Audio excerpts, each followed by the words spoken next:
Hello everyone, আসসালামু আলাইকুম। আপনারা কেমন আছেন? আশা করি ভালো আছেন।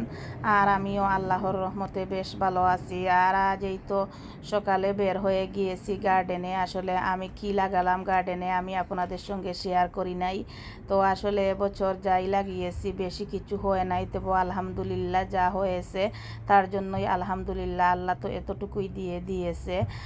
আর এই তো আমি কিছু টমেটোর গাছ লাগিয়েছিলাম, তো এই টমেটো এসেছে মাশাল্লাহ আলহামদুলিল্লাহ।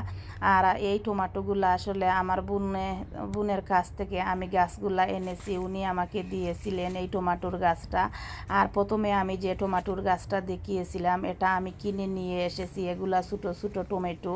তো মাশাল্লাহ অনেকগুলা এসেছে। আর এই যে বড় বড় টমেটোর গাছ এগুলা আসলে আমার বোন দিয়েছেন। তো উনি এই ধরনের চারা করিয়েছিলেন উনার গড়ে। তো উনি বলছিলেন উনার কাছে চারা আছে না কেনার জন্য, তো আমি উনার কাছ থেকে নিয়ে এসে লাগিয়েছিলাম। আর এই তো একটা পুঁইশাকের গাছ আসলে লাগিয়েছি।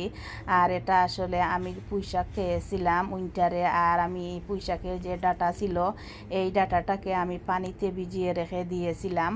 আর এই ডাঁটা থেকে আসলে জ্বর হয়েছে। আর পরে আমি লাগিয়েছিলাম। প্রথমে আসলে আমি জানতাম না এভাবে পুঁইশাক থেকে জ্বর হয় যে ডাঁটা থেকে। তো আমার আম্মা বলছিলেন আমি পানিতে এটাকে ভিজিয়ে রাখতাম, তো জ্বরটা দিয়ে দিবে। আর জ্বরটা যখন দিয়ে দিবে তখন যখন আমি গার্ডেনে লাগাবো তখন হয়ে যাবে। তো আসলে দেখলাম এটাই ঠিক, আমি এভাবে করেছিলাম তো পুঁইশাকটা হয়ে গিয়েছে। আর আসলে বিদেশের মাটিতে এভাবে হাত দিয়ে যদি লাগিয়ে তারপরে আসলে খাওয়া হয় আসলে খুবই বেশি ভালো লাগে।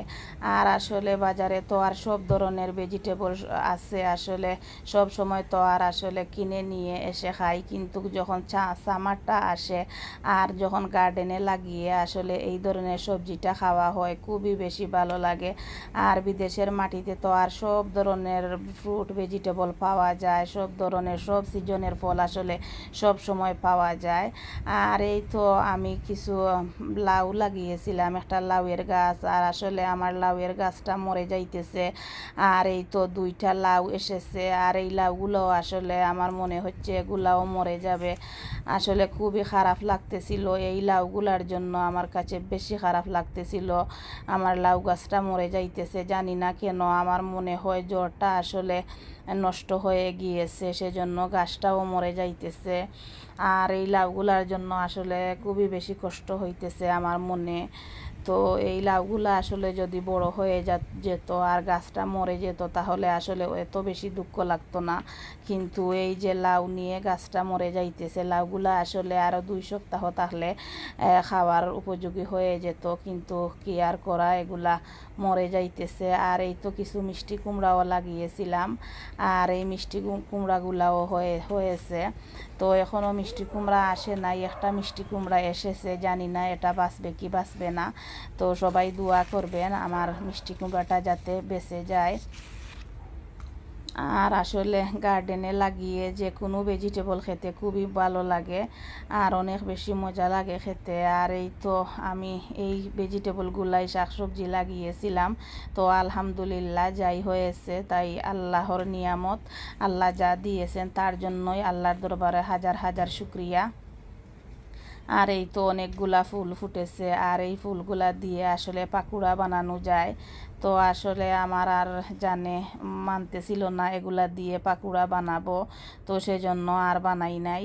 আর এই তো আমি কিছু শাক তুলে নিয়ে এসেছি। আর এগুলাকে আমি বাছবো আর বেছে এগুলা দিয়ে আমি শুটকি শিরা রান্না করব। আর এই তো কিছু পুঁইশাকের পাতা নিয়ে এসেছি। আর এই পুঁইশাকের পাতাগুলা অনেক বেশি ফ্রেশ ছিল। আর এগুলাকে আমি এখন বেছে নিব। আর এই তো লাল শাক, কয়েকটা লাল শাকও নিয়ে এসেছি। আর এই লাল শাকটাকেও আমি বেছে নিব। আর এই তো আমি কিছু আলুর পাতা নিয়ে এসেছি। আর আলুর পাতাটা আসলে বেশি খাওয়া ঠিক না, আমাকে একজন বলেছেন, আমি জানি না এটা সঠিক কি সঠিক না। তো আমি আসলে সেজন্য আলু পাতাটা বেশি আনতে আমার কাছে ভয় হয়, যদি খাই আর কিছু হয়। তো আমার আসলে অনেক সুন্দর হয়েছে, তো এখান থেকে আমি 2-3টা পাতা নিয়ে এসেছি। আর আসলে বাংলাদেশে দেখতাম অনেক মানুষে তো আর লাউয়ের পাতা খেত, আমরাও তো খেতাম, কিন্তু কোনো প্রবলেম হয় এটা আসলে জানতাম না, কিন্তু এদেশে নাকি এটা মানুষে খায় না, খেলে প্রবলেম হয়। তো সেজন্য আমি আসলে জানি না এটা ঠিক কি ঠিক না। তো আমার কাছেও একটু ভয় মনে হয়, তো আসলে কয়েকটা নিয়ে এসেছি। আর এনেই তো আমি বেছে বুঝে এখন আমি এগুলা দিয়ে শুটকি শিরাটা রান্না বসিয়ে দিয়েছি। আমি প্রথমে ধুয়ে নিলাম ভালোভাবে, আর আসলে গার্ডেনের পাতা লেতা ভালোভাবে ধুতে হয়। তো আমি ভালোভাবে 5-6 বার ধুয়ে নিয়েছি এই পাতাগুলাকে। ধুয়ে তো আমি একটা পাতিলে নিয়ে নিলাম, নিয়ে আমি পরিমাণ মতো পেঁয়াজ দিয়ে দিয়েছি, আর আমি কিছু রসুন দিয়ে দিলাম। আর আসলে শুটকি শিরাতে রসুনটা বেশি দিলে খেতে বেশি মজা হয়। আমি সব সময় আসলে টক রান্না করলে অথবা শুটকি শিরা রান্না করলে রসুনটা বেশি করে দেই, আমার কাছে তো খুবই ভালো লাগে। আর এই তো আমি একটু মরিচের গুঁড়া আর একটু হলুদের গুঁড়া দিব, আর কোনো মশলা দিব না। এই দুইটা দিয়েই আসলে আমি শুটকি শিরাটা রান্না করি, দুইটা মশলাই, শুধু মরিচের গুঁড়া আর হলুদের গুঁড়া দিয়ে। আর আমি কিছু শুটকিকে দিয়ে দিলাম, এটা ছিল শুটকির ভর্তা বানিয়েছিলাম। আর এই শুটকির ভর্তাটাই আসলে পানি দিয়ে মিক্স করে আমি দিয়ে দিলাম। শুটকিটা আসলে ধুতে আমার কাছে ভালো লাগতেছিল না, সেজন্য। আর আমি একটা আলুকেও আসলে এই তো কেটে দিয়ে দিয়েছি। আর শুটকি শিরাতে আসলে আলু দিলে খুবই বেশি ভালো লাগে, আর আলু না দিলে আসলে শুটকি শিরাটা আমার কাছে জানি না কেন ভালো লাগে না। আর আমি আসলে মাছ দিয়ে আজ রান্না করব, আর চিংড়িটা দিব না, যেহেতু একটু গরম পড়েছে ইউকেতে, আর বাচ্চাদের একটু অ্যালার্জি আছে।